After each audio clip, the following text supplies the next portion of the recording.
bom poder estar outra vez aqui com vocês e nessa oportunidade tecermos alguns comentários sobre a lição que estaremos estudando no próximo domingo das escolas bíblicas dominicais de todas as Assembleias de Deus do Brasil. Estamos dando sequência aos estudos da lição cujo tema geral é baseado no livro do profeta Daniel, Integridade Moral e Espiritual, o legado do livro de Daniel para a igreja de hoje, revista essa que é comentada pelo pastor Elienay Cabral. Eu tenho certeza que Deus tem falado ao seu coração, você professor, você aluno que tem estudado a Bíblia durante a semana, que já leu o 5º capítulo do livro de Daniel, que é o capítulo base, que traz a narrativa sobre a queda de Babilônia, sobre a tomada do poder pelos Medo-Persas e a derrota e a morte do debochado rei de Babilônia, Belsazar. E eu creio que o Espírito Santo já comunicou algumas verdades e algumas lições ao teu coração e que, com a graça de Deus, iremos desenvolvê-las um pouquinho aqui hoje. Portanto, eu chamo a sua atenção, convido você a pegar a sua Bíblia comigo, se você é aluno, professor da escola dominical, superintendente, obreiro da igreja e deseja conhecer um pouco mais da palavra de Deus e da relevância deste texto sagrado para os nossos dias de hoje, então certamente Deus lhe falará muito ao teu coração. Muito bem, estaremos estudando o texto que é o 5º capítulo do livro de Daniel, que fala sobre uma grande festa promovida por um homem que poderia também ser chamado de grande, mas cujas atitudes não revelam outra coisa senão um espírito pequeno, uma moral, uma índole e um caráter totalmente reprovados, cujas atitudes não serviram senão para destruir a si mesmo. Estou lhes falando de Belsazar. O texto base para o nosso estudo faz menção de Belsazar como sendo filho de Nabucodonosor. Deixe-me só fazer aqui uma nota de esclarecimento, que eu acredito que você, professor, já deve ter pesquisado, investigado isso durante as semanas, então na verdade será mais uma ênfase sobre esse conhecimento que você certamente já adquiriu ao longo da semana. Para todos os efeitos, Belsazar não era um filho direto de Nabucodonosor, aquele grande rei de Babilônia, que construiu a capital do Império Caldeu e que nós já estudamos desde o capítulo 1 de Daniel até a lição passada, onde estivemos estudando a sua soberba que o levou à humilhação durante 7 tempos, onde ele foi comer ali como um bicho, pastar junto com os animais, acometido de uma doença, possivelmente a boantropia, e veio em seguida a sua restauração. Nós deixamos ali Nabucodonosor de lado e agora vamos estudar um descendente seu, que é o Belsazar. Mas Belsazar, na verdade, não é um filho direto de Nabucodonosor, embora tenha havido entre Nabucodonosor e Belsazar um filho, o Abel-Marduk, que era filho de fato de Nabucodonosor, governando ali, reinando em Babilônia. Alguns comentadores vão sugerir que, na verdade, Belsazar ele era neto de Nabucodonosor. O pai dele, de acordo com recentes descobertas arqueológicas, era, na verdade, um Nabonido, que, para efeitos oficiais, era, de fato, o governante maior, o chefe de Estado, o rei, o imperador de Babilônia, Nabonido. Nabonido não vai aparecer aqui no texto, porque além de ele não ter residência fixa em Babilônia, ele estava lutando contra as forças do exército formado pela aliança entre os Medos e os Persas, que já estavam ali tomando conta de todas as províncias, das cidades do Império Caldeu. Os Medo-Persas eles se aliaram para derrotar a Babilônia e tomar o poder no mundo. E Nabonido está lá como um rei, um guerreiro, um militar que ele é, como era de costume naquelas grandes guerras antigas, os próprios reis irem às batalhas junto com os seus generais. Então Nabonido está lá combatendo o exército de Ciro, encabeçado pelo grande hábil general Gobrias, E o Belsazar, ele funciona aqui como uma espécie de um rei corregente, um substituto, alguém que assume o poder e o comando político, militar, econômico, enfim, na ausência do rei oficial.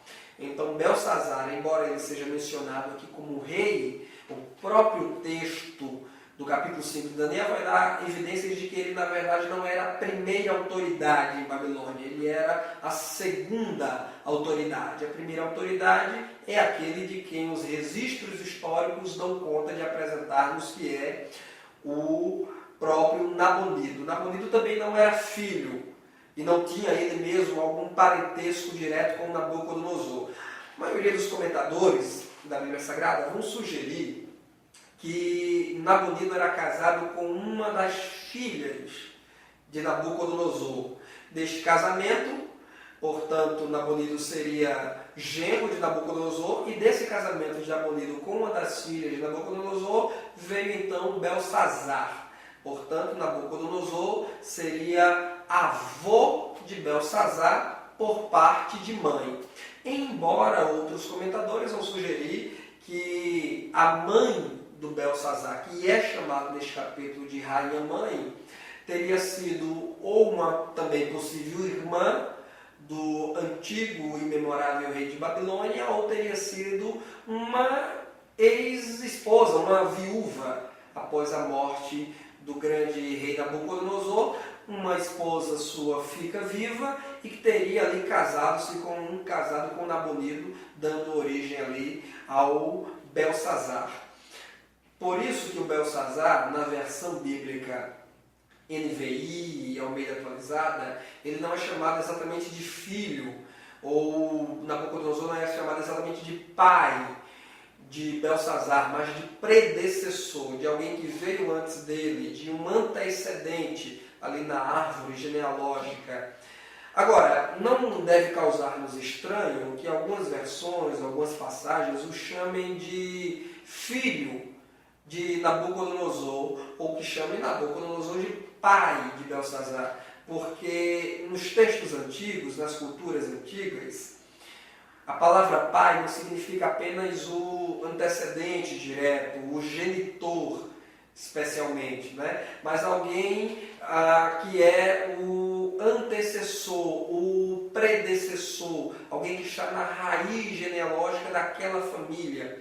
Como, por exemplo, Davi é chamado de pai de Jesus, ou Jesus é chamado de filho de Davi. Embora todos nós saibamos, na verdade, que para começo de conversa, Jesus não tinha um pai humano, por assim dizer. Tinha lá o José, que era mais um pai adotivo.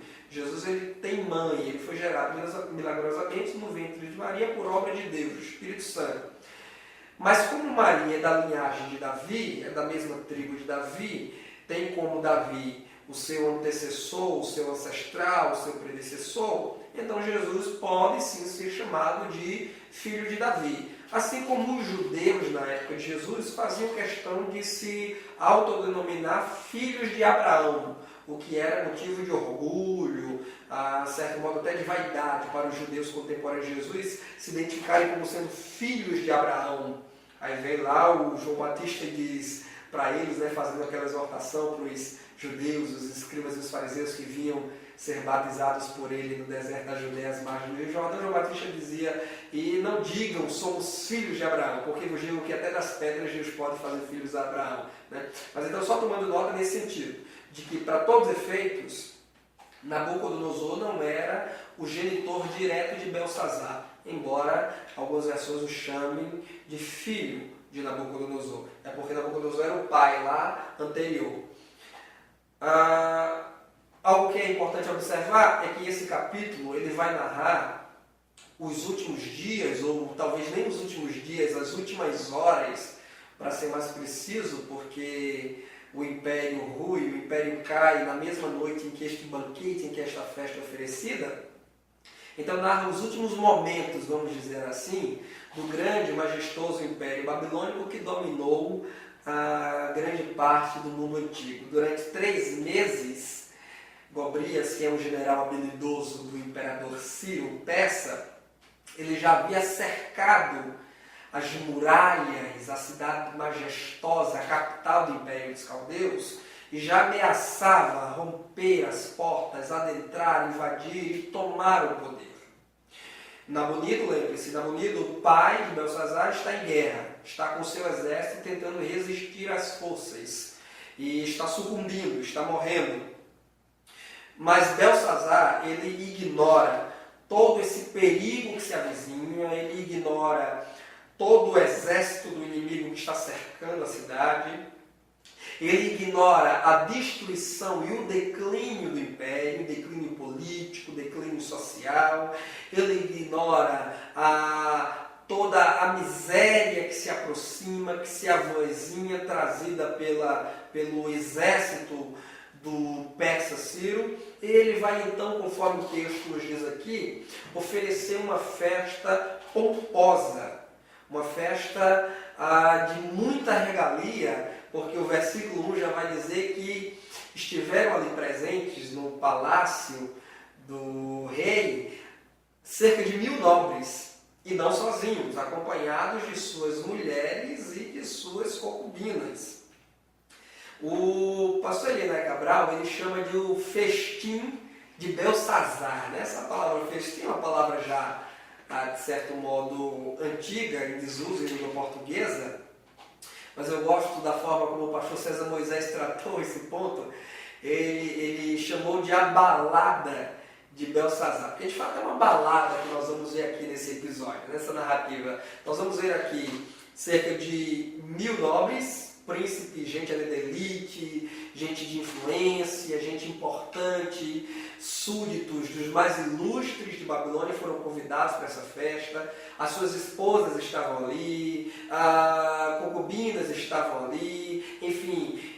E o palácio de Belsazar certamente era muito grande, achados arqueológicos, inclusive, na região, comprovam que existiam ali salões enormes no palácio do rei, que poderia comportar o que nós temos aqui nesse texto, que era um público ali presente, um contingente de aproximadamente 2 a 3 mil pessoas, porque se cada nobre estava acompanhado de sua esposa e ainda haviam as concubinas, então a gente pode multiplicar esses 1000 aí por pelo menos 2. E vamos ter um número assustador de gente ali.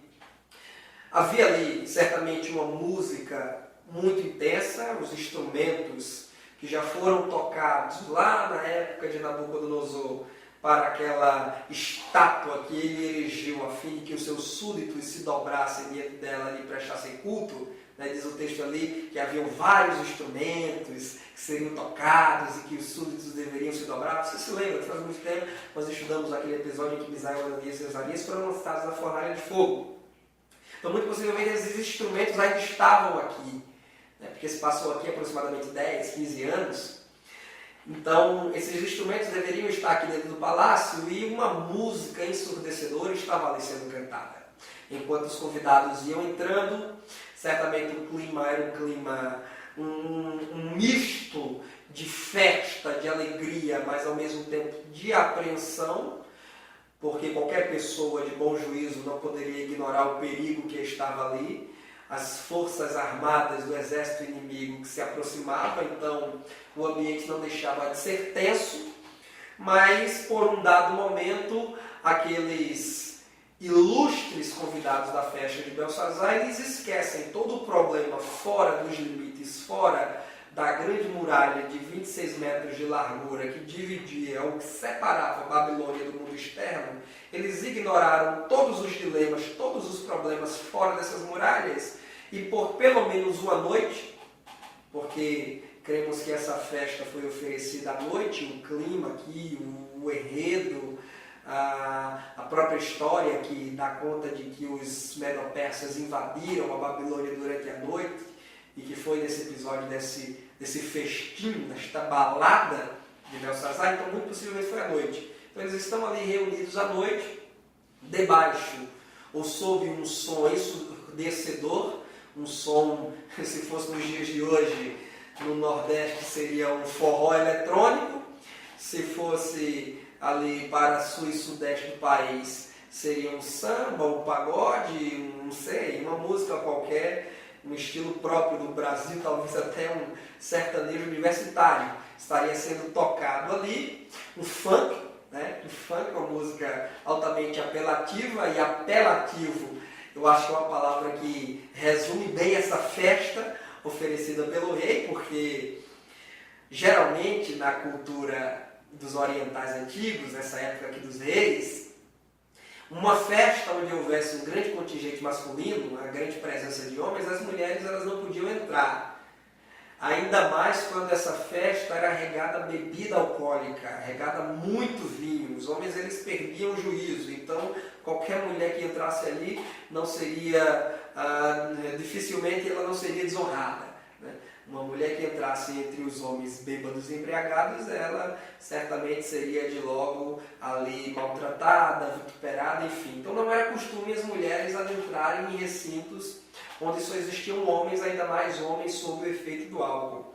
Mas aqui vai entrando as mulheres, os homens, os nobres, a música, e certamente aqui, como disse, resume muito bem a palavra apelação, porque a presença das mulheres aqui, de muitas mulheres aqui, são forte indício de que estamos diante de um verdadeiro bacanal, diante de uma verdadeira festa de orgia e de celebração ao sexo promíscuo e ilícito. Eu acho que a palavra balada aqui, com todo respeito aos que frequentam as baladas da vida por aí afora, mas eu acho que balada resume bem aqui, trazendo para uma contextualização, para uma linguagem mais próxima e moderna. Eu acho que a palavra balada realmente identifica esse episódio, essa narrativa, porque aqui você tem a música, aqui você tem a bebida alcoólica, aqui você tem o flerte, aqui você tem os gracejos, aqui você tem as piadas imorais, aqui você tem o deboche, aqui você tem um comportamento ingênuo, leviano, enfim, eu acredito que todos os ingredientes que compõem uma balada moderna, a gente pode identificar nessa festa profana oferecida por Belsazar. Eu fico me perguntando se Belsazar, tendo conhecimento do cerco que os medo-persas já faziam ali sobre a cidade, tendo conhecimento do declínio do Império de Babilônia, tendo conhecimento de todas as províncias que já foram tomadas, que já foram ocupadas, tendo conhecimento de que o seu pai está sendo derrotado na guerra, o que levaria este homem a oferecer uma festa como essa e ainda mais trazer os objetos sagrados para expor, para exibir diante dos seus nobres? Eu não sei se Belsazar ele oferece essa festa apesar de entender o perigo que se aproxima, ou se ele está promovendo essa festa, que alguns comentadores dizem fazia parte do calendário oficial do Império de Babilônia, porque ele quer afogar ali as suas tristezas, as suas dores, a sua aflição e a sua miséria. Eu não sei se ele está oferecendo esse banquete com atitude semelhante à de Jezabel, muitos anos atrás, quando Jeú vem em direção a ela, depois de haver aniquilado a família de Acabe, ele vem agora em direção a Jezabel para dar cabo da vida de Jezabel, para matar Jezabel, e diz o texto sagrado lá no livro de 2 Reis, que Jezabel ela se pinta, ela se maqueia, ela se enfeita, e fica ali do alpendre esperando o Jeú vir em direção a ela. Alguns comentaristas vão dizer, inclusive, que ela se comporta dessa maneira, embora sabendo que seu final é trágico e está se aproximando, porque meio que ela pensa o seguinte: bem, já que eu vou morrer, pelo menos quero morrer em grande estilo. Já que alguém vem para tirar minha vida, como já tirou a vida de todos os parentes do meu falecido marido, então só me aguarda agora o último ato de melancolia e de tristeza. Pelo menos eu vou morrer com classe, com postura, com pose de rainha. Talvez Belsazar tenha tido esse mesmo pensamento leviano. Imaginando que o perigo está vindo sobre ele, imaginando que aquela seria a sua última noite, porque mesmo que aquela festa fizesse parte do calendário oficial de Babilônia, seria lógico e racional, como uma cidade hoje que decreta estado de calamidade por um fenômeno desastroso da natureza, uma inundação de um rio, uma seca, um terremoto, enfim, prefeito da cidade, governador, o presidente vai lá e decreta estado de calamidade, estado de emergência, e qualquer festa antes programada é cancelada. Nós já tivemos aqui na nossa cidade, por exemplo, situações em que, dada a crise econômica, social, o prefeito foi lá e decretou o final de festas importantes, porque não tem lógica você, diante de uma crise, oferecer uma festa para gastar 1 milhão, 2 milhões de reais. Não teria nenhuma coerência, nenhuma lógica que, diante do perigo iminente, da morte do império, do declínio que seria inexorável do Império Babilônico, Belsazar ia lá e, em estado lúcido, consciente, no uso pleno de suas faculdades mentais, tripudiar essa situação e oferecer um banquete como este que ele está oferecendo aqui. Então, talvez de duas uma. Ou ele imagina que, apesar das vitórias dos medo-persas fora das grandes e largas muralhas de Babilônia, ele irá vencer. De alguma forma o escape virá, ou então ele está fazendo o que um ditado muito popular no mundo hoje diz, que é beber para esquecer os problemas.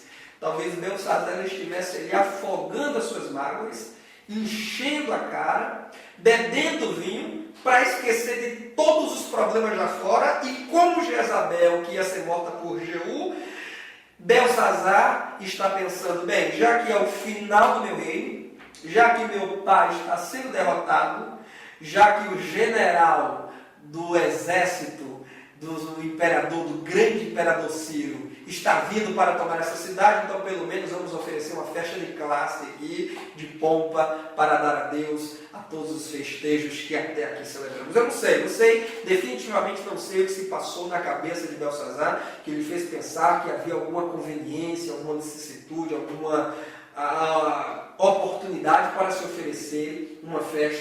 Veja, por exemplo, a atitude insana, louca de Belsazar de ordenar que fossem trazidos, quando faltou copos, quando faltou taças da própria Babilônia para servir vinho aos muitos convidados, numa atitude atrevida, ele ordena que seja trazida ali as taças, os objetos sagrados que foram saqueados, roubados pelo seu predecessor Nabucodonosor, lá no templo dos judeus, e que foi trazido e que estavam agora guardados aqui no palácio. Ele ordena que sejam trazidos esses objetos, essas taças de ouro, prata, enfim, e exibe ali, num ato de loucura e de insanidade, aqueles instrumentos que outrora foram consagrados ao culto do Senhor.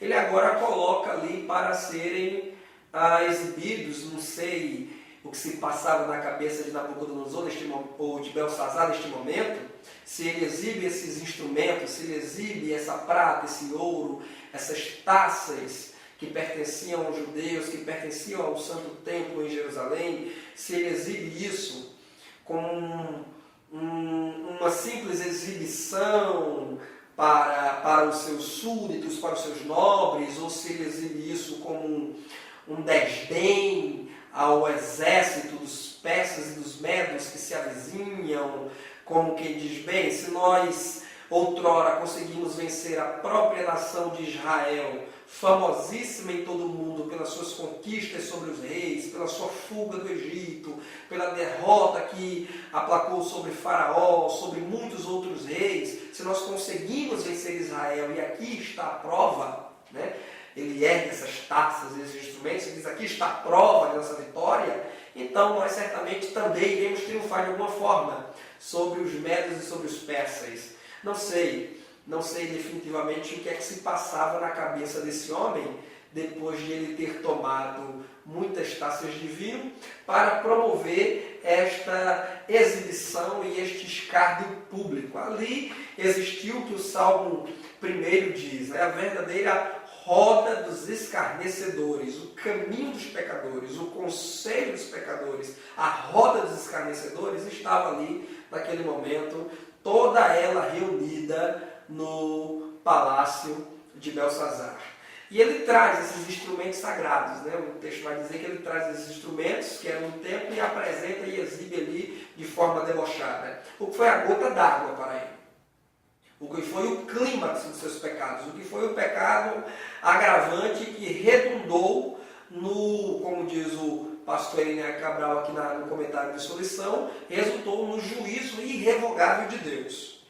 Deus estaria até disposto a tolerar a bebedeira, Deus estaria disposto a tolerar a música ensurdecedora e profana, Deus estaria disposto a tolerar a idolatria, porque esse texto também vai falar do culto ali, porque enquanto as taças, os objetos sagrados são trazidos, Belsazar ele está ali oferecendo culto aos seus deuses dos caldeus.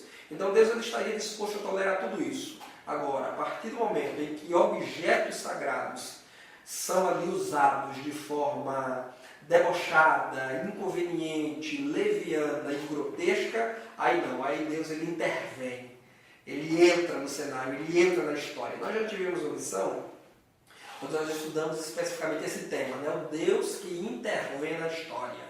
E eu acredito, você deve ter percebido já junto comigo, que o livro de Daniel é um dos livros da Bíblia Sagrada que mais provam de forma clara e contundente a intervenção direta de Deus na história dos homens. Neste episódio aqui nós vamos ver a intervenção de Deus através de uma mão misteriosa que aparece escrevendo palavras ali na parede rebocada que estava iluminada por um candelabro e que impõe um pavor coletivo, um terror coletivo ali dentro do palácio naquele momento. O texto não diz de quem era essa mão, mas certamente ela só pode ter sido a mão do Deus Todo-Poderoso. A mão do Deus que, como disse Davi no Salmo 139, os meus dias estão contados nos teus livros, toda a minha história já foi escrita por Deus. Né? Então essa mesma mão que escreve a história da humanidade foi a mão que apareceu ali dentro do palácio, sem ser convidado e nem precisaria, porque Ele é o Deus onipresente, Ele está presente em todo lugar, então ninguém precisa lhe convidar para estar em lugar nenhum, Ele está. Ele é o Deus que está presente, ninguém precisa o chamar, Ele é Jeová chamar, o Senhor que está presente, e Ele está muito mais perto de nós, até mesmo do que o ar que nós respiramos. E esse Deus presente, esse Deus que intervém na história, esse Deus que não deixará a impiedade perpetuar-se, esse Deus que não deixará o seu nome ser vituperado, esse Deus que não deixará o seu nome ser desonrado, jamais, ele entra no palácio de Belsazar. E apenas com a sua mão ele escreve as palavras que foram suficientes para calar a música, calar o burburinho, aquietar os ânimos ali presentes. Embora todos estivessem já tomados pelo álcool, todos estivessem já sob o efeito do álcool, mas eles param naquele momento porque Belsazar, quando vê aquela mão misteriosa, sem estar ligada a nenhum corpo, escrevendo na parede, ele fica apavorado, ele fica atônito. Então ele manda chamar os magos, os sábios, os encantadores, os feiticeiros, os bruxos de seu império, de seu reinado, para dizer, fazer a leitura, a codificação daquelas palavras e dar a interpretação. E houve um silêncio sepulcral ali. Né? A Bíblia diz, o texto sagrado vai dizer, que Nabucodonosor, ou melhor, Belsazar, ele ficou pálido. Né? A versão NVI diz que ele ficou pálido, seu rosto ficou branco. O sangue desceu para as pernas, porque, embora ele estivesse bêbado, mas não tão bêbado a ponto de não entender que aquela era uma ação sobrenatural ali, e que era uma mensagem que tinha alguma coisa a ver com ele, e que ele tinha que descobrir. Ele precisava saber o sentido daquelas palavras, e ele não dormiria aquela noite enquanto alguém não lhe dissesse, alguém não lhe revelasse o significado daquelas palavras escritas na parede. Os seus magos vêm, os sábios, os encantadores, os caldeus, né? Porque caldeu, eu já disse no outro vídeo, repito, nessa cultura que acabou ganhando a conotação de os homens mais inteligentes e dotados do Império da Babilônia. Ninguém deu a interpretação daquelas palavras, ninguém traduziu para Belsazar o que significavam aquelas palavras. Na verdade, aqueles chamados sábios da Babilônia, eles não sabiam nada. Eles não sabiam nada, porque lá atrás, com Nabucodonosor ainda reinando, os magos foram trazidos para dizer qual foi o sonho que o rei teve, aquele primeiro sonho de Nabucodonosor da estátua, e eles não souberam nem dizer o sonho, muito menos a interpretação do sonho. Isso lá no capítulo 2. Quando é no capítulo 4, os magos são novamente chamados à presença de Nabucodonosor para interpretar um sonho que agora Nabucodonosor dá, porque o primeiro sonho Nabucodonosor não disse qual foi. Se ele esqueceu, se ele ocultou, enfim, ele não disse qual foi o sonho. Ele disse, me diga um sonho e a interpretação. Não souberam. O segundo sonho do capítulo 4, que é o sonho daquela árvore gigantesca, cujo topo toca ao céu, Nabucodonosor cita o sonho. Nabucodonosor diz qual é o sonho. Mas mesmo tendo o sonho ali dado de mão beijada, ainda assim os magos não souberam dar a interpretação.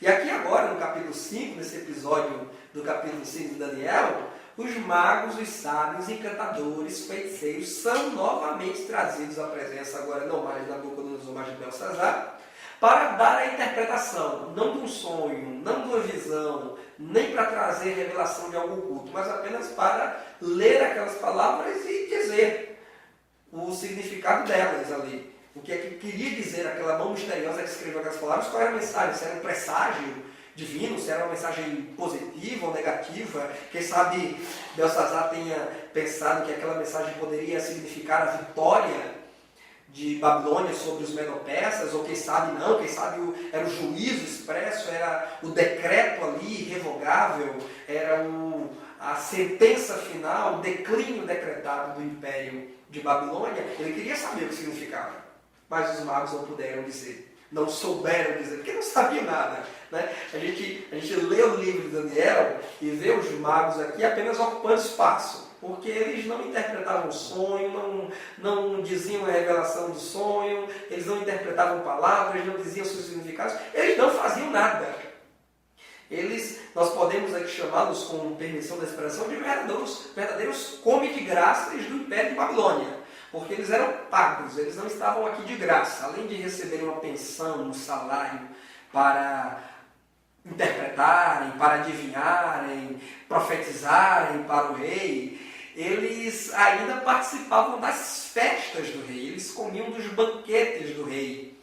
Mas apesar de receberem dinheiro para produzir algum trabalho produtivo, importante para o rei, nos momentos em que o rei mais precisava deles, eles nada faziam, eles nada atendiam.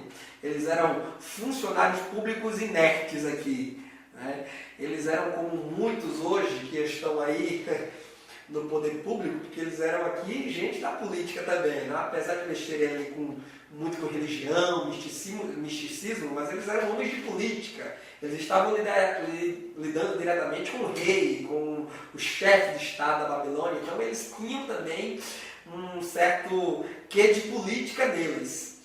E aí eu posso, sem medo de errar, compará-los a muitos políticos inertes hoje no nosso país, que comem aí às custas dos nossos impostos, ganham bem, muito bem, mas não produzem nada, não fazem nada. E diante de crise, de demandas da sociedade, eles simplesmente desaparecem e vão embora, não solucionam nada. Em época de política eles aparecem, fazem lá as suas promessas, fazem lá a sua graça, mas quando a população mais precisa deles, eles se demonstram fracos, tímidos, inertes, ou talvez até corruptos, né? E estejam muito mais interessados em lucrarem mais, sem fazer absolutamente nada. Esses eram os funcionários de Babilônia. Eu gosto das palavras do Dr. Champlin, quando adjetiva, quando chama esses cidadãos aqui de ineptos eruditos. É verdade, eles eram eruditos que não faziam absolutamente nada. Eram totalmente inertes, totalmente apáticos, totalmente sem capacidade alguma para fazer absolutamente nada. Eram aproveitadores, eram charlatões, como diz lá o comentário bíblico Moody, que os chama de monumentais charlatões. É verdade mesmo. Esses homens fingiam trabalhar com cartomancia, esses homens fingiam mexer com necromancia, porque era uma prática comum, ainda mais entre os babilônios. Esses magos, esses mágicos aqui, feiticeiros, bruxos, eles iam lá e pegavam o fígado de animais mortos, pegavam o fígado de homens mortos e tentavam adivinhar o futuro lendo cartas, lendo mão, lendo as estrelas, mas eles não sabiam absolutamente nada. O sábio, na verdade, aqui do livro de Daniel, é o próprio Daniel. Aquele de quem o capítulo 1 diz que sobre ele estava o Espírito do Senhor, que havia lhe dado habilidade e dom para a interpretação de sonhos, visões, etc. Então Daniel é alguém de quem se pode dizer um verdadeiro sábio. Eu ainda comparo aqui, além de comparar esses magos, esses encantadores aqui de Babilônia com os corruptos, com os políticos inertes do nosso país, eu ainda os comparo também aos falsários, aos bandidos, aos marginais da religião no nosso país. A gente sabe que tem muita gente por aí bancando profeta, bancando os adivinhadores do futuro, gente que diz que lê carta, que lê estrelas, gente que diz que adivinha pelos signos, o horóscopo. De vez em quando aparece aí na televisão, nos canais de televisão, nos programas de auditório, aparece um ou outro, um pai de alguma coisa, uma mãe de alguma coisa, dizendo ser um profeta, um adivinhador, que vai ler o futuro. Agora, inclusive, estamos já no mês de novembro, nos encaminhando para o final do ano, é o que nós vamos mais ver até o mês de dezembro, é o que nós vamos mais ver na televisão brasileira, são os adivinhadores, são os profetas. São os religiosos que dizem ter um espírito de adivinhação, de percepção do futuro, fazendo aí os seus prenúncios, as suas previsões para o ano 2014. É o que a gente vai mais ver daqui para frente. Como vimos muitos aí manifestando-se quando, lá no mês de junho, tivemos a realização da Copa do Mundo aqui no Brasil. Alguém vai lá e diz, eu estou vendo que o Neymar vai se machucar nessa Copa, como se fosse algo de outro mundo, sugerir que um atacante, que é certamente um dos atacantes mais marcados hoje no mundo, poderia se machucar num jogo, em uma competição tão disputada como foi a Copa do Mundo. Então, esses aí não são profetas de nada, são profetas de Araque, são vendilhões, vendedores de ilusão, mercadores de alma. Esses aí não adivinham, não sabem, não têm conhecimento de nada. Somente Deus, ele pode prever o futuro. Somente Deus pode revelar o futuro aos seus servos. E esse Deus, que conhece, como diz o livro de Daniel, e que revela o oculto e o profundo, ele o faz concedendo aos seus servos essas visões, essas revelações, se ele assim o quiser. Mas esses que andam aí na mídia dizendo que veem, que fazem, que adivinham, não são profetas e nem são adivinhadores. O que eles são, na verdade, são palpiteiros. A gente tem que diferenciar o profeta do palpiteiro. O profeta é aquele que diz e se cumpre.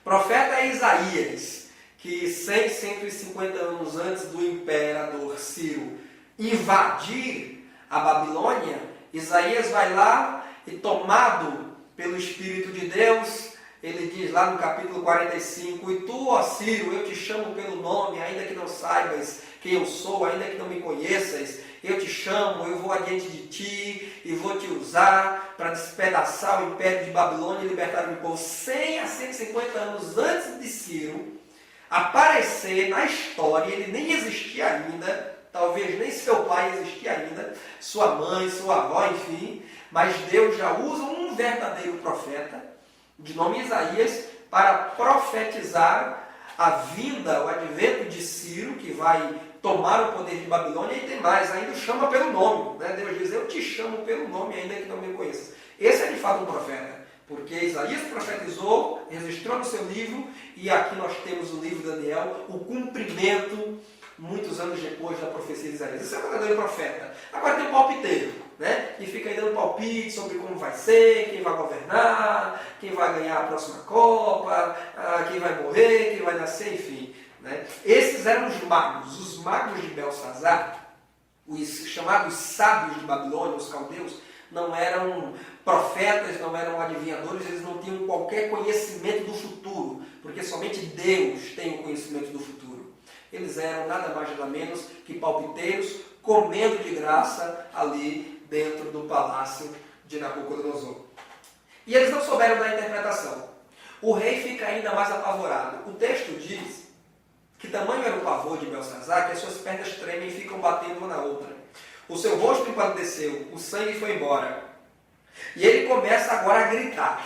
Né? Ele começa agora a desesperar-se. Ele havia feito a promessa de quem traduzisse aquelas palavras e dissesse o significado, receberia um manto, um vestido de púrpura, tecido caríssimo que representa a realeza, receberia uma corrente de ouro no seu pescoço que representa uma posição elevada de prestígio, de autoridade, e ainda daria mais, além da roupa de uma fina costura, além do cordão de ouro no pescoço, ele ainda daria a posição de terceira pessoa mais importante de todo o reino. Aliás, aqui, inclusive, tem um dado interessante, porque se ele diz que vai conceder o posto de terceira autoridade do Império de Babilônia, é porque ele era o segundo. E ele, de fato, era o segundo porque o seu pai, Nabonido, que estava ausente aqui deste ambiente, é, de fato, a primeira autoridade maior. Então, Nabonido é a primeira autoridade, Belsazar é a segunda autoridade, e quem desse a interpretação daquelas palavras escritas na parede para ele, e aliviasse o seu desespero, né? Ele tenta comprar isso, o que o Belsazar faz, ele tenta comprar a adivinhação. Essa é uma velha tática, né? Usada pelos espertalhões que querem fugir dos juízos de Deus, é tentar comprar o alívio, tentar comprar a paz, tentar comprar o sossego e a tranquilidade para a sua alma. Mas todo o dinheiro, todo o prestígio, ainda que Belsazar renunciasse ao trono e dissesse, eu vou colocar no trono aquele que me dera a interpretação dessas palavras, ninguém poderia fazer isso para ele. Deus simplesmente ocultou o significado daquelas palavras de todos os seus sábios e só estaria disposto a revelar a um. E este um a quem Deus estaria disposto a revelar o significado daquelas palavras, não estava presente nessa festa. Né? Vale salientar isso. Daniel, ele chega jovem, ele chega um menino, um adolescente em Babilônia, quando foi trazido, sequestrado de Judá, aproximadamente 16 anos de idade. Mas aqui nesse episódio do capítulo 5, Daniel já deveria ter aproximadamente 80 anos de idade, considerando que a queda do Império de Babilônia se deu em outubro de 539 a.C., e Daniel foi deportado no ano 605 a.C., então muito possivelmente ele já estava aqui com mais de 80 anos de idade se ele chegou em Babilônia com 12 a 16 anos. Então ele já era um homem experiente, já não era mais um garoto, um jovem, ele não tinha mais aquele vigor da juventude, mas ele tinha ainda a graça de Deus, o poder de Deus, o temor de Deus e a sabedoria de Deus em sua vida. Porque a velhice não quer dizer nada para a alma, né? Aliás, quanto mais o homem vive com Deus, quanto mais o homem tem experiências de vida com Deus, mais o seu espírito e a sua alma se fortalecem. Daniel, ele agora tinha perdido um pouco de seu vigor físico, mas ele tinha crescido muito mais em comunhão com Deus, em intimidade com Deus, em graça diante de Deus. E essa festa aqui promovida pelo Belsazar era uma festa na qual Daniel não tinha qualquer envolvimento e qualquer interesse. Aliás, vamos tomar nota aqui de algo interessante. Ao que nos parece, Daniel, aqui nesse capítulo 5, nesse episódio aqui, ele já não desfrutava no momento do prestígio político que ele teve durante o reino de Nabucodonosor. Porque no reino de Nabucodonosor, Daniel era um dos homens mais influentes do reino. Mas aqui, quando a gente vê ali Belsazar, já tinha mandado chamar Daniel para sua frente, e Belsazar pergunta, és tu, Daniel, aquele homem que deu a interpretação dos sonhos ao meu pai e tudo mais. Então essa pergunta de Belsazar parece indicar que ele não conhecia pessoalmente Daniel. Então, se ele não conhecia pessoalmente o Daniel, é porque aquele Daniel, que antes era um dos homens mais influentes no palácio, na corte de Babilônia, agora ele havia sido esquecido. Ao que me parece, Belsazar havia dedicado-se muito mais aos bajuladores da sua corte, aos aduladores, aos falsários do sagrado, aos marginais da religião, aos mentirosos, levianos, que eram seus magos, e os nobres que estavam enchendo a cara aqui junto com ele, do que aos homens que de fato eram homens idôneos, homens de bom caráter, homens de boa conduta e homens com capacidade para fazer uma boa gestão do poder público junto com ele. Essa talvez tenha sido uma das causas da tragédia do governo de Belsazar na ausência de seu pai Nabonido. É que Belsazar, ele se comporta muito mais como um garoto mimado, como um moleque festeiro, como alguém que está muito mais preocupado na diversão, no entretenimento, em esbanjar. Eu até chamo Belsazar de o filho pródigo de Nabonido. Não fazendo alusão ao retorno à casa do pai, como aquele pródigo lá da parábola de Jesus, registrada por Lucas. Mas eu chamo de filho pródigo porque de fato ele era um homem esbanjador. Pródigo quer dizer esbanjador, gastador, aquele que vive exibindo seus bens, aquele que vive mostrando as suas riquezas, aquele que vive gastando altas somas, altas quantias. Era isso que ele fazia. Aliás, uma festa que foi proporcionada para aproximadamente 2.000 pessoas não deve ter sido uma festa muito barata. Inclusive, Belsazar não tinha nenhum direito de promover essa festa. Ele não tinha nenhum direito de promover essa festa. Ele não tinha nenhuma razão para festejar quando o inimigo estava às suas portas, quando o seu pai estava na batalha, quando o império de Babilônia já estava ruindo. Este era um momento de ponderação, este era um momento de reflexão, este era um momento de aguçar a percepção e traçar estratégias para reforçar, já que fora das muralhas de Babilônia nada deu certo, pelo menos dentro das muralhas de Babilônia, o Belsazar deveria ter se movido para garantir uma sobrevida pelo maior tempo possível, mas não é isso que ele faz. Ele ignora todos os perigos, todas as ameaças e está aqui festejando. E a sua festa está altamente regada ao vinho, à bebida alcoólica. E aí o Daniel não faz parte dessa festa. O Daniel está totalmente fora. Ele vem aparecer depois porque lhe mandaram chamar. Quando os adivinhos não puderam traduzir, então, no desespero de Belsazar, no meio daquela gritaria desesperada que ele cria, né? A gente lê o texto aqui e percebe uma certa histeria coletiva promovida por Belsazar. Aí tem que vir alguém idôneo, tem que vir alguém com juízo, porque no meio dessa festa aqui estavam todos desajuizados, estavam todos tomados pelo álcool. Tem que vir alguém com sobriedade, alguém com inteligência, com moderação, para dar a sugestão ao rei, para orientar o rei, de forma que aquela agonia, aquele desespero pudesse ser aplacado. Então entra em cena a mãe do Belsazar, muito possivelmente a esposa do Nabonido. Né? Entra em cena a rainha-mãe, que diz para o seu filho Belsazar: olha, não te apavores, não fique com medo. Os seus magos não puderam fazer nada. É risível a situação, né? Porque não acertaram esses magos aqui, não fizeram absolutamente nada. Então a mãe rainha diz: olha, eles não puderam fazer nada, mas tem um homem aí, ele agora está escanteado no seu governo, você o esqueceu, você o deixou de lado, mas ele foi um homem de alto prestígio no governo do seu predecessor, Nabucodonosor, interpretando os sonhos dele, certo? Lá naquela época em que ele passou um tempo de loucura terrível, foi este homem quem prenunciou a sua loucura, foi este homem que intercedeu por ele para a sua recuperação, para que ele recobrasse a sua memória. Este homem é Daniel, a quem o seu predecessor chamou de Beltesazar em homenagem aos seus deuses. E este homem tem o espírito dos santos deuses sobre ele.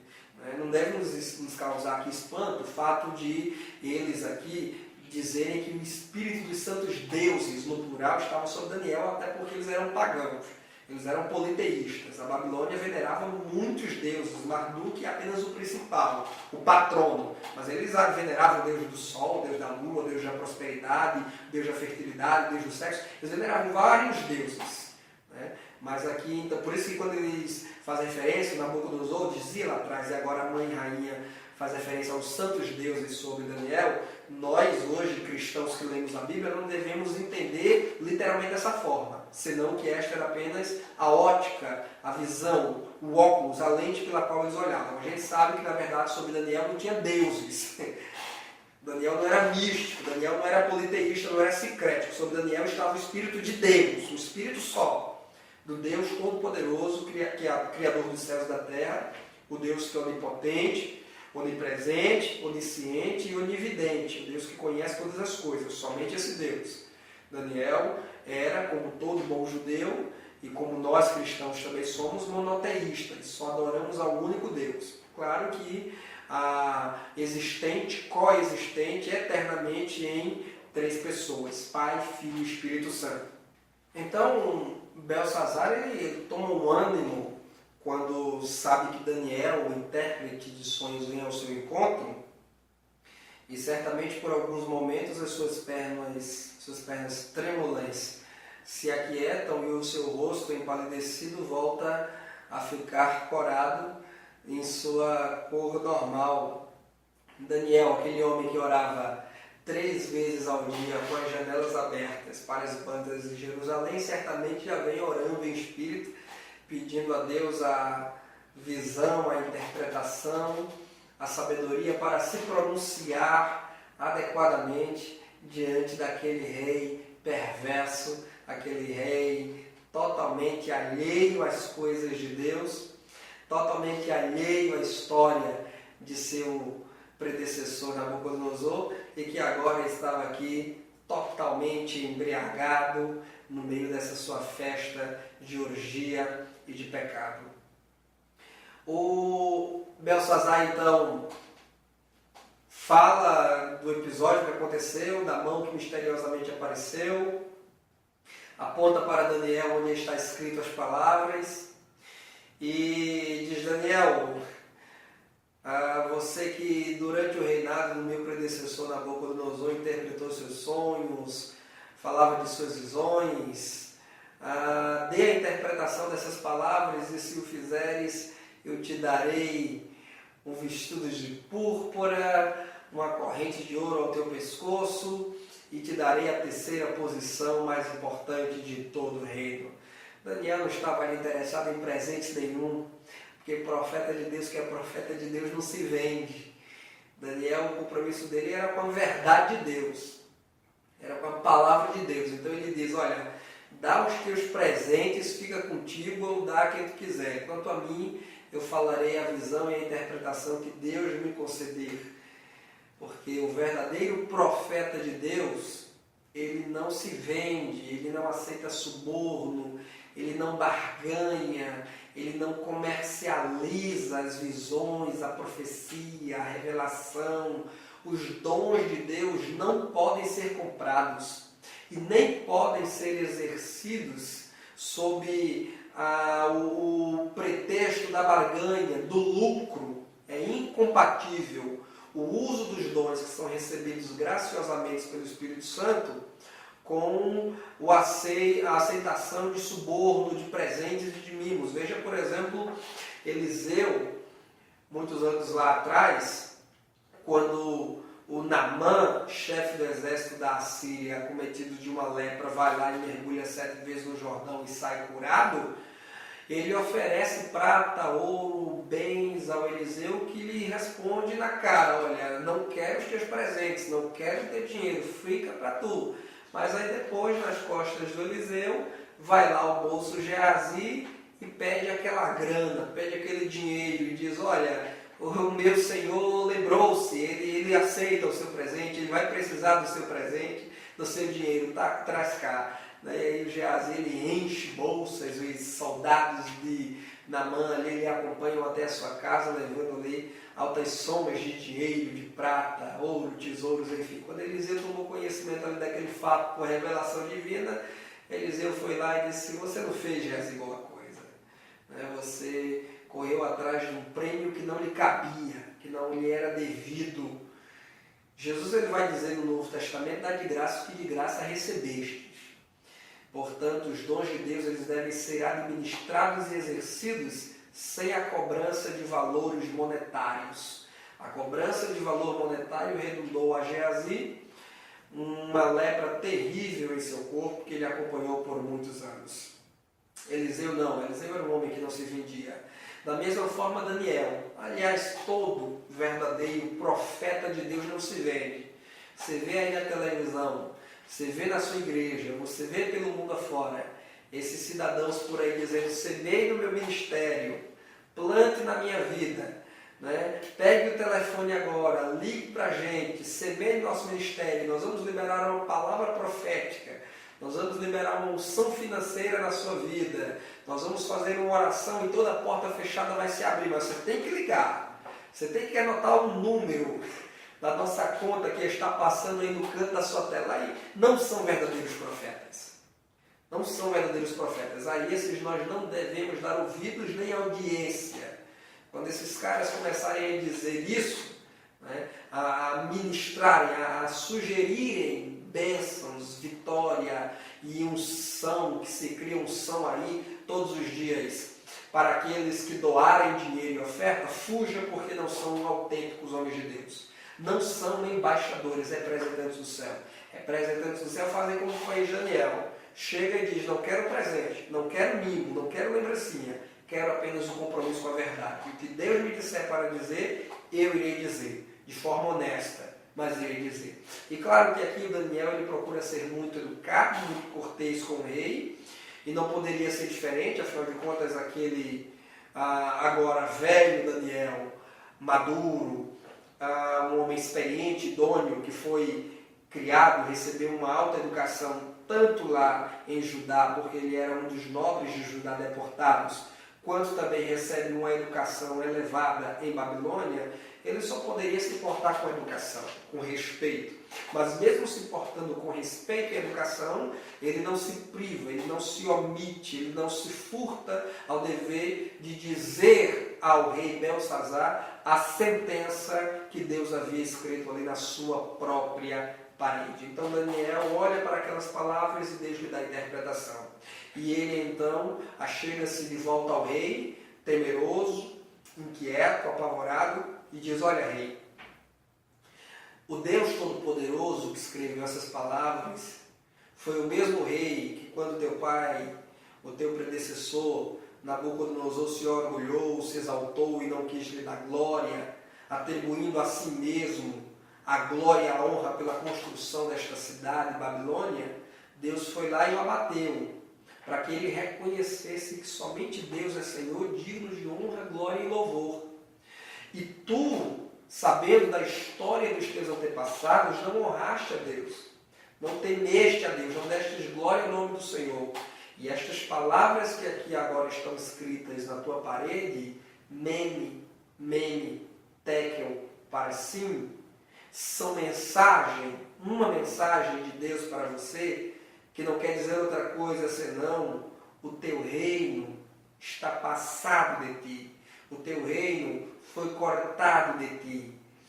As palavras que Daniel lê na parede são palavras escritas em aramaico, portanto uma língua conhecida por Belsazar e pelos seus magos, mas, embora tendo sido escritas em uma língua legível, inteligível, entendível, não foram compreendidas, ou a mensagem ali não foi compreendida por aqueles magos. Sim, porque aquelas palavras soltas como estavam, elas poderiam significar qualquer coisa, qualquer mensagem.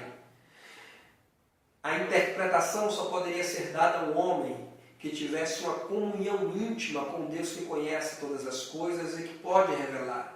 E esse homem não era outro senão Daniel. E Daniel lhe dá a interpretação. Precisamos pontuar aqui que Daniel ele não faz uma mera tradução, não é, das palavras. Porque uma coisa é a tradução, é você pegar a palavra e dizer, olha, essa palavra significa isso, aquela palavra significa aquilo. Daniel deu mais que uma tradução, Daniel deu uma interpretação. É como línguas estranhas, por exemplo. Né? Talvez eu esteja mal comparando aqui, mas a ideia é a mesma, línguas estranhas. Deus ele usa alguém com um dom de variedade de línguas e usa outro para interpretar as línguas. Não se pode dizer que aquele a quem Deus está usando para interpretar as línguas está traduzindo as línguas. Porque se fosse uma mera tradução, Então nós poderíamos aí, gravando línguas estranhas e interpretação de línguas, construir uma gramática do Espírito Santo, né? Coisa que inclusive alguns aí de modo debochado já andaram fazendo nas redes sociais. Mas na verdade não existe gramática do Espírito Santo, né? Aliás, a gramática do Espírito Santo é a Bíblia, né? Mas você entende, eu quero dizer que não existe um dicionário, uma enciclopédia para essa ou aquela palavra que o Espírito Santo coloca milagrosamente na boca de alguém, não existe.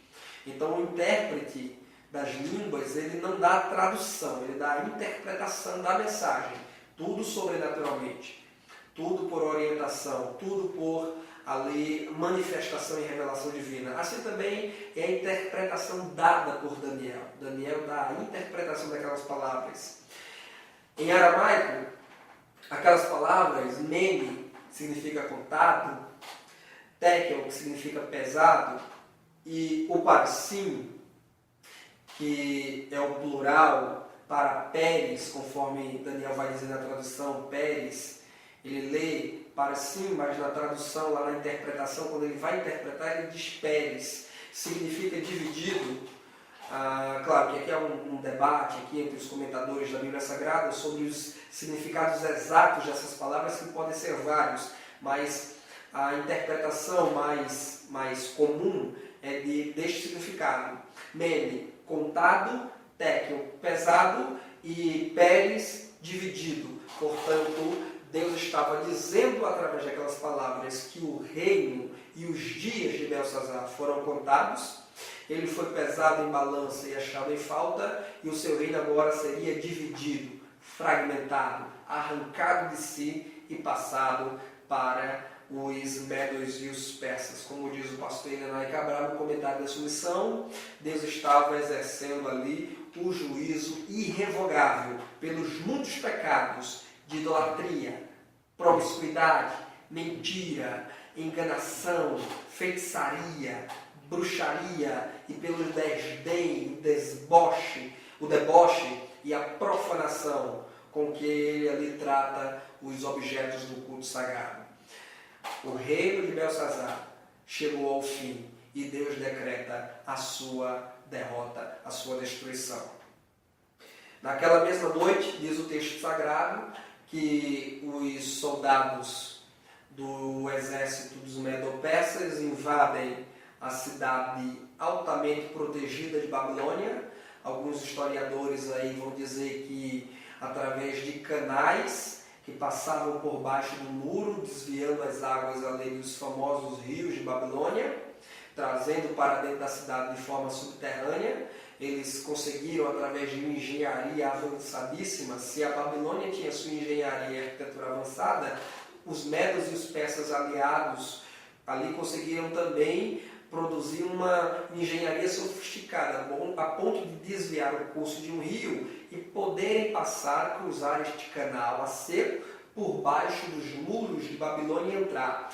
Mas uma outra perspectiva é a de que, na verdade, os soldados teriam entrado pelos portões de Babilônia, que foram abertos por súditos insatisfeitos com o reino, ou por próprios nobres, príncipes do reino de Babilônia, que conspiraram contra Belsazar e abriram ali os portões para os inimigos entrarem. O fato é que o texto, os últimos versículos deste capítulo, deixa claro que naquela mesma noite, embora depois da interpretação do sonho dado por Daniel, Belsazar vai lá e ordena, né? Daniel ele não queria aquela roupa, aquele tesouro, aquele glamour, aquele prestígio que o rei lhe oferecera. Daniel não queria e por ele não aceitaria. Mas meio que houve aqui uma certa forçação, uma certa insistência por parte do rei. Diz a Bíblia que ele ordenou aos seus servos que fossem lá e vestissem Daniel com aquela roupa, colocassem o cordão de ouro e lhe colocassem no posto de terceira pessoa mais importante do reino. E assim ficou. Naquela mesma noite, Belsazar, pensando talvez que o cumprimento daquelas palavras não se daria de modo tão imediato, prossegue ali em sua festinha, em sua orgia, e todavia aquela mesma noite houve a invasão e a morte de Belsazar. As atitudes reprováveis de Belsazar nos levam a pensar em que atitudes você e eu, meu irmão, estamos tomando diante das ameaças dos inimigos que estão aí perto de nós. O autor da carta aos Hebreus, ele diz que o pecado, ele tão de perto nos rodeia. O que estamos fazendo nós, ou como estamos nos comportando nós, diante do pecado, da pornografia, da sensualidade, da mentira e da corrupção que está batendo as nossas portas todos os dias. Como estamos agindo nós diante dos programas permissivos da televisão brasileira? Como estamos nos portando diante da idolatria e dos ídolos cada vez mais crescentes neste mundo, que estão aí badalados nas grandes mídias, a música secular permissiva? Como estamos lidando nós com as heresias que estão crescendo e tomando lugar no seio da igreja? O apóstolo Pedro, ele diz: sede sóbrios, vigiai, porque o diabo, vosso adversário, anda em vosso derredor, rugindo como leão, buscando a quem possa tragar. Observe as palavras de Pedro. Pedro, a recomendação, a exortação dele é: sede sóbrios. Sóbrios é justamente o oposto, o contrário de estar bêbado.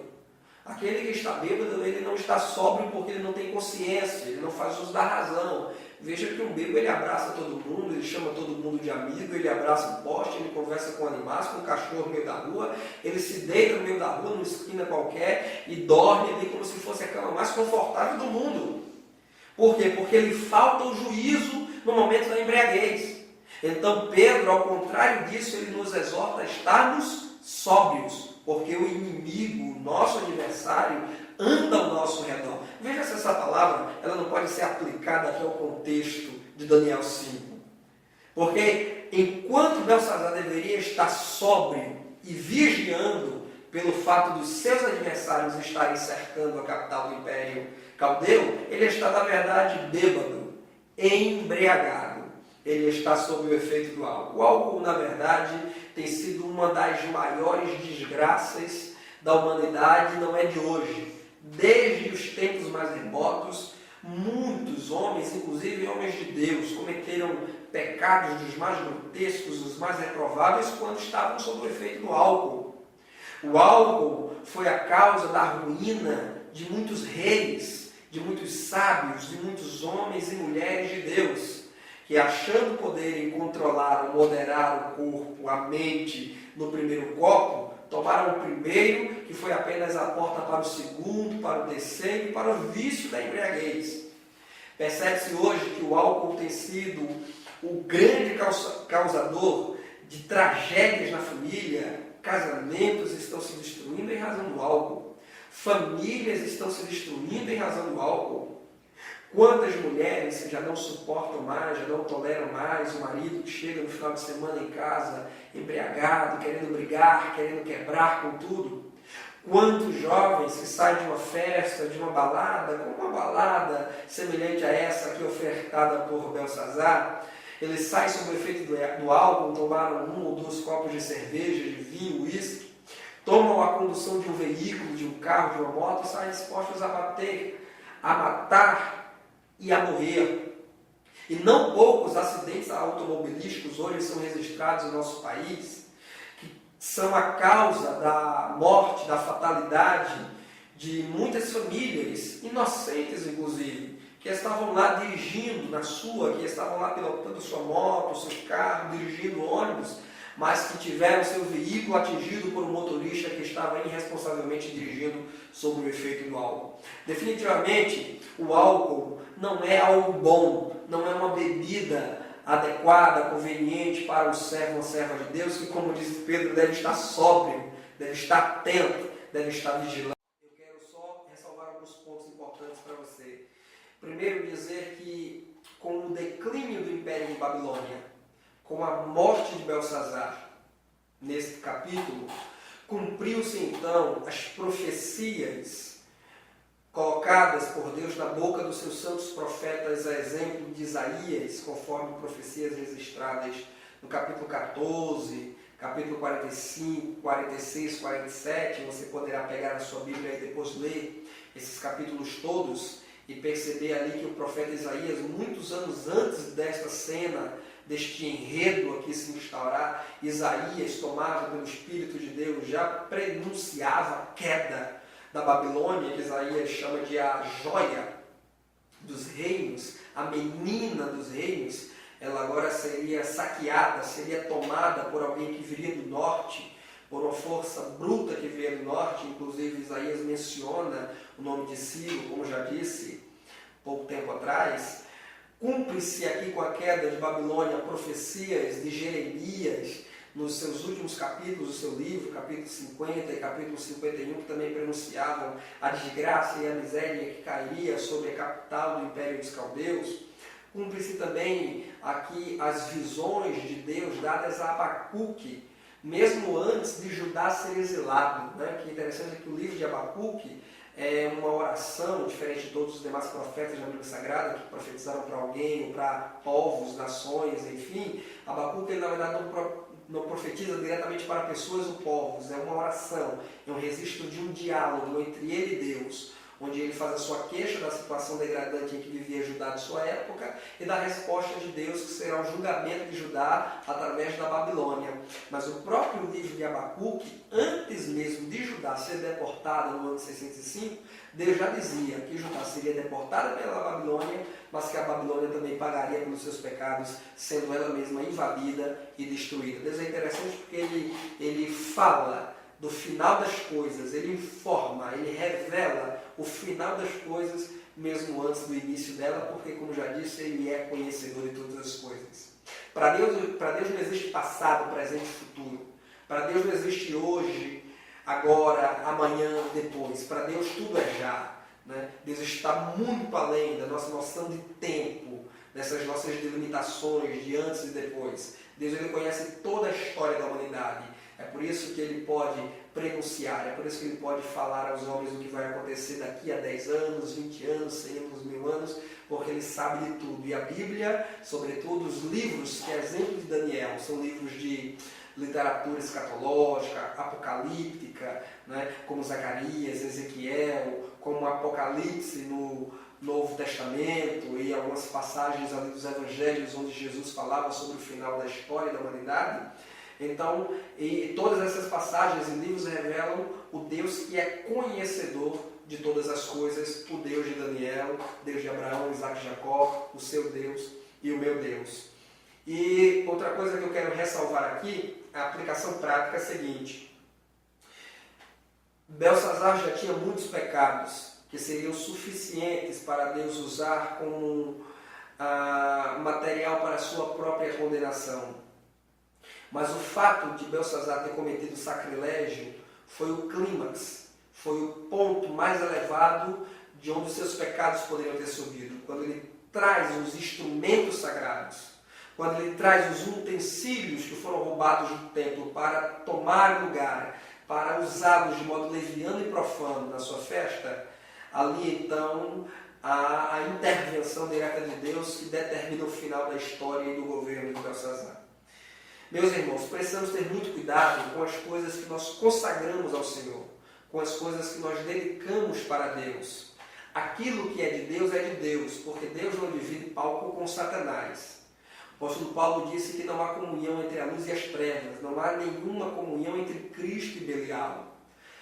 Os instrumentos da igreja devem ser usados para a glória de Deus, seja o assento da igreja, sejam as cadeiras, o microfone, o som, os instrumentos musicais, o que seja, entrou dentro do templo, houve a oração para abençoar, para consagrar. Algumas pessoas não gostam dessa palavra consagrar hoje sendo usada a objetos, se diz que se consagra pessoas, não coisas. Então, como queira, consagrado, delicado, separado, enfim, não importa. O fato é que se houve a apresentação daquilo e se disse que aquilo estava ali para ser usado para a glória de Deus, então aquele objeto, aquele instrumento não pode ser retirado dali para ser usado, para ser utilizado, tocado, manipulado numa festa mundana, numa festa secular, numa festa regada a bebida. Tem gente que leva o som da igreja para uma festa de 15 anos, para uma festa de casamento de um amigo, de um parente, de não sei quem, muitas vezes pessoas que nem são crentes.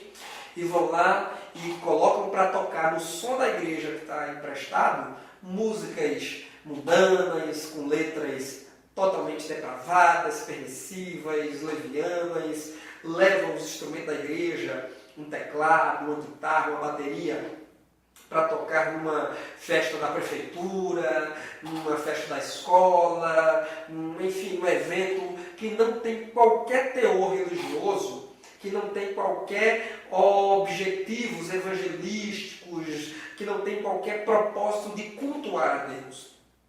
E este é um erro que nós cometemos hoje, é exemplo de Belsazar. É pegando aquilo que foi separado para o culto ao Senhor e colocando entre os ímpios e colocando no meio de um ambiente cuja festa não é ao Deus dos céus, mas aos deuses dos homens, ao Deus desse século que cegou o entendimento dos incrédulos. Temos muito cuidado, meus irmãos. O que é consagrado ao Senhor é para o Senhor. Deixemos lá. Se for para o culto, amém, a gente leva. Para o culto ao ar livre, para o culto na escola, para o culto na casa de uma irmã, né? A gente leva, a gente usa, evidentemente com toda a permissão dos líderes da igreja local, mas se não for para a glória de Deus, se não for para culto ao Senhor, fique lá. Fique lá, ainda que a gente perca algumas amizades, ainda que a gente tenha que amargar a intriga de alguém que vai, enfim, ficar chateado, insatisfeito porque a gente não atendeu, porque a gente não foi solícito ao seu pedido, mas a gente tem que entender que nessas horas convém muito mais agradar a Deus do que aos homens.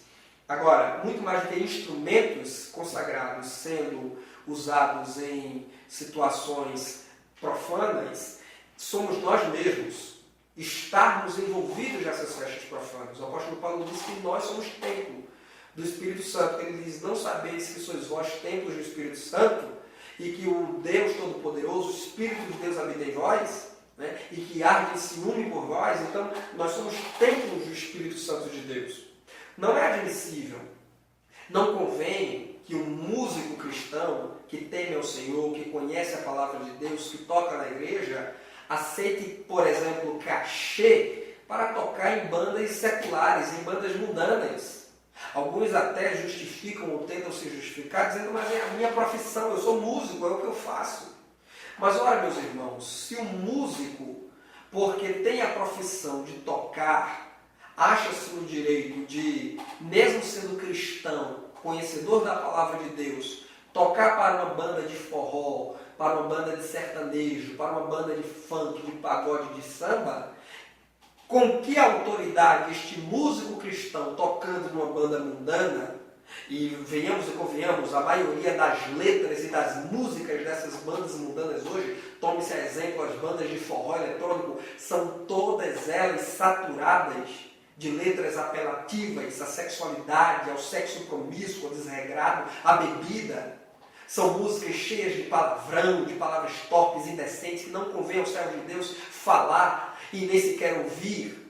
Né? Imagina um servo de Deus neste ambiente de bebida, de escárnio, deboche, bandas que inclusive, né, muitas delas debocham do Senhor, da mensagem do Evangelho. Aliás, qualquer banda que prega em suas letras, que canta em suas letras, essa apelação à pornografia, à sensualidade, ao erotismo, à bebida e às palavras torpes, estão debochando do Evangelho. Porque o Evangelho vai na contramão de tudo isso. Agora imagina um músico cristão tomando parte nessa roda dos escarnecedores e tentando justificar o fato de ser profissional da música. Então ele não terá nenhum direito, não terá nenhuma autoridade para, por exemplo, dizer que uma ex-modelo que posava para revistas pornográficas, né, e que continua posando para revistas pornográficas mesmo depois de casada, ou melhor, mesmo depois de convertida, né, que ela está errada. Ele não pode dizer, né, que autoridade um músico cristão que toca numa banda mundana, músicas mundanas e apelativas, tem de dizer que uma modelo que é cristã e que posa nua para revistas pornográficas masculinas está errada? Não tem nenhuma autoridade para isso. Né? Não tem nenhuma autoridade, porque moralmente ele está cometendo o mesmo erro e o mesmo pecado. Eu sei que esse é um assunto delicado, que algumas pessoas não se dão por satisfeitas ao ouvir isso, mas o Evangelho é renúncia. O Evangelho é mudança de consciência, é mudança de atitude. Jesus disse que quem amar mais a sua vida do que a mim não é digno de mim. Se alguém quiser salvar a sua vida, irá perdê-la. Mas se alguém perder a sua vida por amor de mim, irá encontrá-la. Infelizmente, nós estamos muito mais, a exemplo de Belsazar, interessados no acômodo, no conforto, do que na contradição, do que na objeção. Né? Nós queremos apenas nos acomodar, estarmos ali deitados eternamente em berço esplêndido. Nós queremos que as coisas sejam do nosso jeito, né? Não queremos que ninguém nos toque, que ninguém nos critique, que ninguém nos advirta de nada. Queremos seguir a nossa vida do nosso jeito. Muitas vezes saímos do mundo, mas queremos continuar mantendo as mesmas práticas do mundo. Apenas colocamos um gospel na frente e achamos que o fato de ter o nome gospel ali está tudo abençoado. Não está. O apóstolo Paulo escreveu aos Coríntios, ele diz que quem está em Cristo, nova criatura é. Portanto, toda embriaguez, toda idolatria, toda promiscuidade, toda pornografia, toda palavra frívola, devemos deixar no nosso passado, devemos deixar para trás e não pactuar, e não nos aliançar com pessoas, com eventos que não têm outro objetivo senão propagar mensagens anticristãs, mensagens que se opõem ao Evangelho. Um servo de Deus não pode estar tocando, cantando, tomando parte no evento, enfim, numa situação onde Deus está sendo ali difamado, onde o Evangelho está sendo vituperado, onde Cristo está sendo debochado.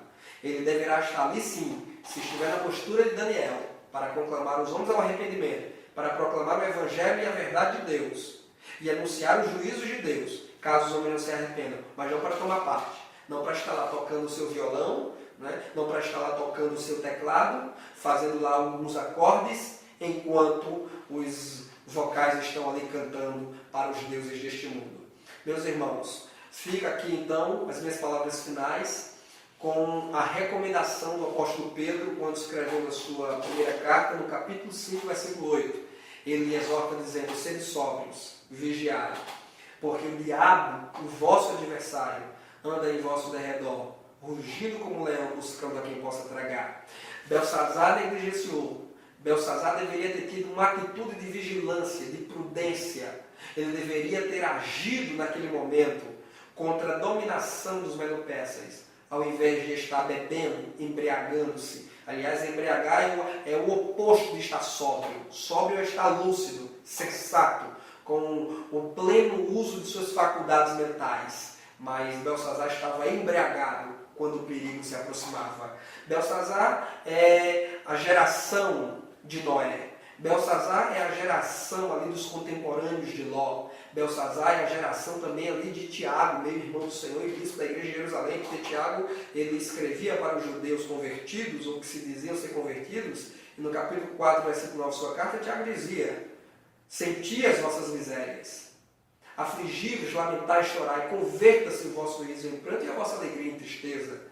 Esse era o sentimento que deveria existir no coração de Belsazar, o sentimento de tristeza, de contrição, não um sentimento festivo, não havia do que festejar. Os contemporâneos de Noé não tinham que festejar, mas Jesus disse que eles comiam, bebiam, casavam-se e davam-se em casamento, até que veio o dilúvio repentinamente. Assim também foi a geração de Ló em Sodoma e Gomorra. Ignoraram os prenúncios, ignoraram a justiça e os juízos de Deus, até que aquelas cidades foram destruídas, foram arrasadas, escapando apenas Ló e a sua família. Até mesmo a esposa dele ficou e morreu porque olhou para trás, né? Até mesmo a esposa de Ló. E Deus ainda hoje está também trazendo anúncios a este mundo. Deus está proclamando juízos vindouros a este mundo, através da igreja, através da palavra, né? Deus está aí se manifestando ao mundo, dizendo o que haverá de acontecer. Ninguém poderá dizer que foi pego de surpresa, porque Deus está avisando, as trombetas de Deus estão tocando, seja na história, seja na natureza, os sinais através da natureza, como Cristo disse, verão só sinais no céu, na lua, no sol, no mar. Nós estamos vendo os sinais, as trombetas de Deus estão tocando. Quem tem ouvidos, ouça o que o Espírito Santo diz à igreja. Agora, não esperemos ser tarde demais, né? Vamos compartilhar isso com nossos alunos no próximo domingo. Não deixemos ser tarde demais para ouvir os apelos e o convite de Deus para o arrependimento, porque talvez sejamos, como diz lá o livro de Provérbios, aquele que é repreendido diversas vezes e endurece a sua cerviz, será destruído repentinamente, sem que haja misericórdia. Que Deus nos livre. Belsazar colheu o que ele plantou. Porque o apóstolo Paulo, escrevendo aos Gálatas, diz que aquilo que o homem plantar, isso ceifará. Deus não se deixa escarnecer, de Deus ninguém zomba. Belsazar quis zombar de Deus. Deus mostrou para ele que de Deus ninguém zomba. Ele quis levar ali os utensílios sagrados para brincar, para debochar. E aí Deus disse, não, acabou-se a festa por aqui, o reino foi tomado, a Babilônia caiu, as profecias se cumpriram e agora inicia-se um novo ciclo com os medos e os persas. Deus te abençoe, meu irmão. Até o próximo estudo. Uma boa aula no próximo domingo na Escola Dominical de sua igreja. Querendo Deus. Um grande abraço.